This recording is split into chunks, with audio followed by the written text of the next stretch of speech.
Hi everyone, this is a quick energy update for the remainder of July. I did try to record at the beginning of the month, but for some reason I stopped recording halfway through, so thought I'd leave it for a while, and here I am again. Hopefully it will work today. So we'll quickly look through the astrological aspects, then the tarot and the rune card that I pulled. I'm recording on the 10th, by the way. So, and this is for everyone, applies to everyone, all signs. So tomorrow on the 11th, Venus ingresses in Leo, opposing Pluto the next day. There will be a standoff moment, potentially on the 12th, when Venus, the planet of love, sex, beauty, money, which rules the South Node that pertains to the past, currently in Libra, which is all about the relationship, it's going to be in opposition to Pluto, which is about external influences, death, taxes, sex, deep transformation. Old conflicted karmic relationships, bad habits, things that are toxic, whether relationships or behavior, people or behavior, can all get into a rather dangerous spot with intense psychological pressure, jealousy, possessiveness, whether over a person or money, they all come into play. Then on the 15th, Mars conjuncts Uranus in Taurus. The theme is radical, rebellious, breaking free, excitement and erratical energy, impatience. System and structures may be broken, unexpected, which is what Uranus is about, changes, unpleasant challenges may happen, breakdowns, but also breakthroughs. Follow your passion, which is represented by Mars, and maybe try something new, but stay grounded, don't act on impulse, and don't take risks. A word of caution here, particularly for Aquarius and Scorpio, both Sun and Rising, but also for everyone else too. Don't lose your head, pun intended, as with Algol, or the demon's head, as this star is called, which is going to be conjunct, and the moon crossing the south node in Libra and Venus opposition to Pluto. Apparently assassinations can happen, assassinations through beheading. So obviously praying nothing like that will happen, but that's the energy. So stay out and away of conflict. On the 20th, Mars moves from Taurus into Gemini. Got to be careful with communication, as Mars in Gemini is rushed, quite bland, speaking out of turn at times. It's good for students, however, and those learning new things. It's good for new projects. Just watch out for doing too many things at the same time. Then there will be a trine to Pluto around the 22nd, 23rd. So positive action, accelerating the future, will feel like things are being happening faster. On the 21st, full moon in Capricorn, which is going to be the second full moon in Capricorn of the month, is going to be conjunct Pluto, and Mars is going to be at 29 degrees in Gemini. Something that is still outstanding will need completing. Pluto has already dug up the things buried in our subconscious, or which we just try to avoid, that need to go to, we need to let go of these things so we can start afresh.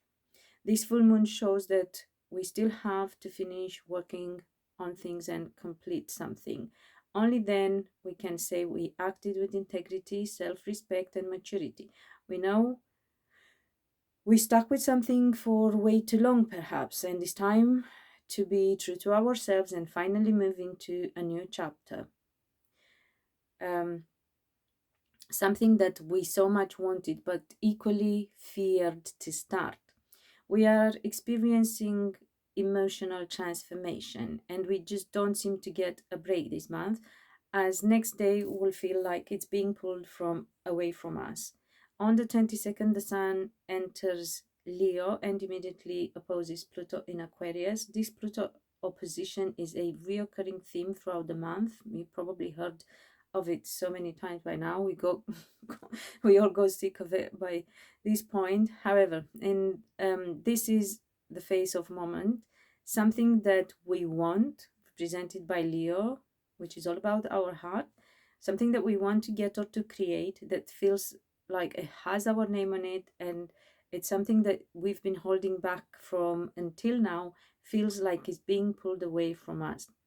And although Pluto in Aquarius wins every time, it's still important for us to have this experience because it is a transformative experience. It will make us realize we can trust ourselves to handle it, that there is no need to act selfishly, and to look into it deeper, realizing that there is something bigger and better coming after we dealt with our ego, fear of loss, and all other stuff we kept avoid facing. There may be two different situations or one situation with two layers. One that started late December 2022, early 2023, when Pluto went into Capricorn, but it may also be something from back in the past, way back in the past, even past lifetime. It can also be a deeply ingrained fear.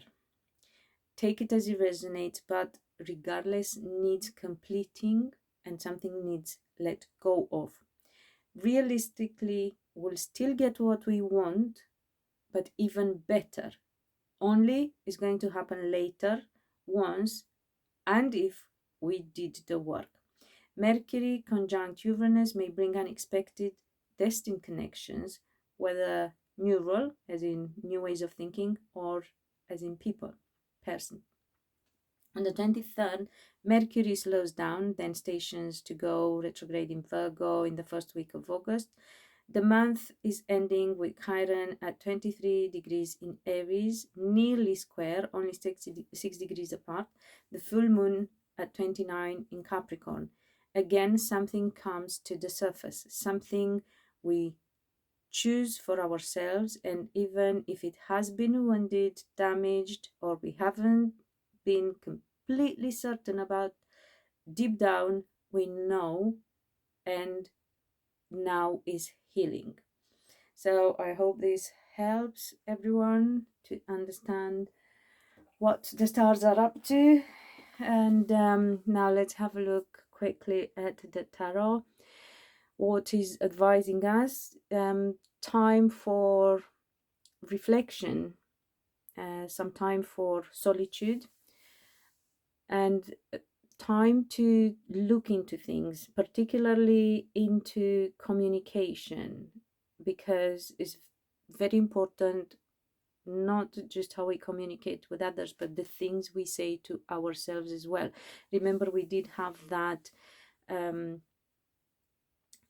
warning about that astro aspect with Mars in Gemini, so careful with how we speak and what we say, because it can create confusion, it can get us stuck. So if the things we say, especially if we keep repeating them to ourselves, we start believing them.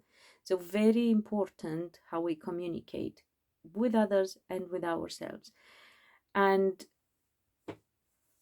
with that hanged man there, we may feel in limbo. So careful not to confuse ourselves, or not to get in a state of analysis paralysis with also too many options, not knowing what to choose from. It's also a warning for those who, in terms of relationships, aren't sure what they want to do, don't know what to choose. Some may be in a relationship but want to act as if they are not in a relationship. So take time out and look at what you want. And some of you may feel like you sacrifice yourselves for family, which can be true very well. Some of you may feel like you're in limbo because of family obligations and responsibilities, but still want to break free. You're still holding on to your freedom. Truth is, it's important to find a way where you can fulfill your obligations without restricting your freedom. I'm trying to find the right way of saying this, because it's important that we look after others, especially if they depend on us. But it's also important that we don't create codependent relationships. So if it's elderly or young ones, like children, then of course we should look after them. But if it's adults